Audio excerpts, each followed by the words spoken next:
है कि single layer feed forward network.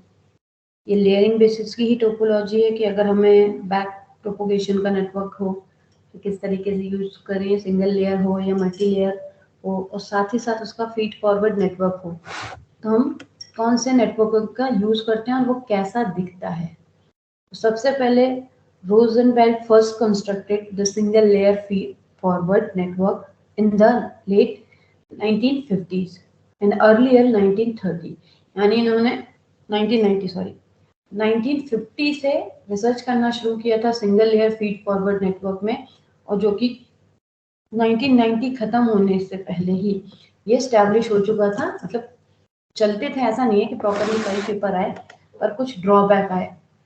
Properly इस पे वर्क होना शुरू हो गया था 1990s में।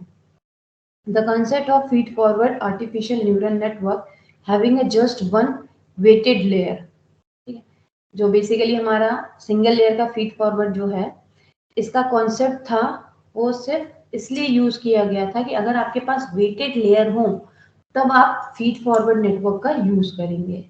अगर ऐसे कई लेयर हैं जिनमें हमें कुछ इंफॉर्मेशन की कोई वेटेज ही ना हो, कुछ हमें ऐसे इंफॉर्मेशन रिसीव्ड होते रहते हैं, क्योंकि हमारे न्यूरॉन्स जो होते हैं वो एक साथ मल्टीपल इनपुट्स को रिसीव कराते हैं, कुछ में वेटेड होते हैं कुछ में नहीं। जो हमारे वेटेड लेयर वाले इनपुट होंगे उन्हीं को एक्सेप्ट करने के लिए ये इस कॉन्सेप्ट बेस पे single layer feed forward network design किया गया था। In other word we can say that the input layer is completely associated with the output layer. अगर दूसरे शब्दों में कहें तो हमारे पास जो इनपुट लेयर होगी वो कंप्लीटली एसोसिएट की जाएगी आउटपुट लेयर से।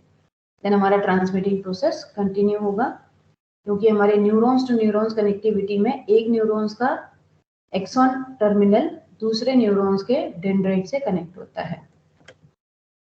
इसी का अगर हम डायग्राम फॉर्म में देखें कि हमारे पास x0, x1 और x2 हैं, दैट मीन्स ये हमारे पास इनपुट डेटा है।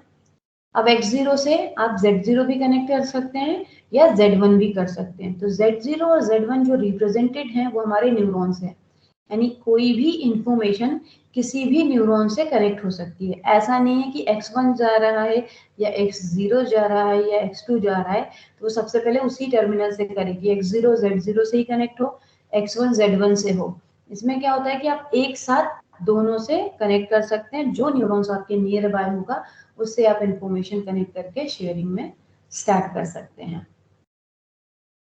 देन इसी तरीके से x1 के होंगे जो z0 और z1 होंगे, दैट मीन्स न्यूरॉन रिप्रेजेंटेड होंगे।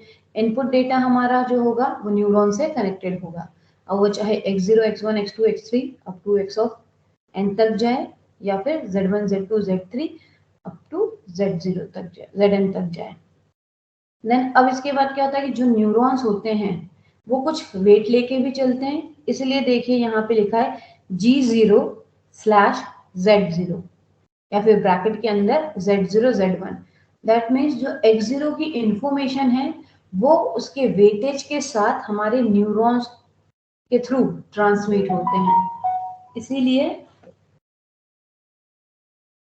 हमने जो डेटा ट्रांसमिट किया है वो डेटा ट्रांसमिशन आपके उस पर्टिकुलर इनपुट डेटा का वेटेज के साथ उस पर्टिकुलर न्यूरॉन से ट्रांसमिट होगा उस डेस्टिनेशन तक या उस आउटपुट सोर्स तक जहां उसे उसके एक्शन के अकॉर्डिंग रिएक्शन प्रोवाइड करना होगा।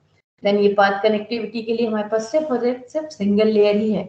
x0 ने ट्रांसमिट किया z0 को, z0 ने ट्रांसमिट किया y0 को, यानी इनपुट ट्रांसमीटर हो गया x0, आउटपुट रिसीवर हो गया y0। बीच का जो मीडियम हमारा था या मीडिएटर पार्ट बना वो बना न्यूरॉन्स। इसमें लेयरिंग प्रोसेसिंग फंक्शन जो थी वो सिंगल लेयर की थी।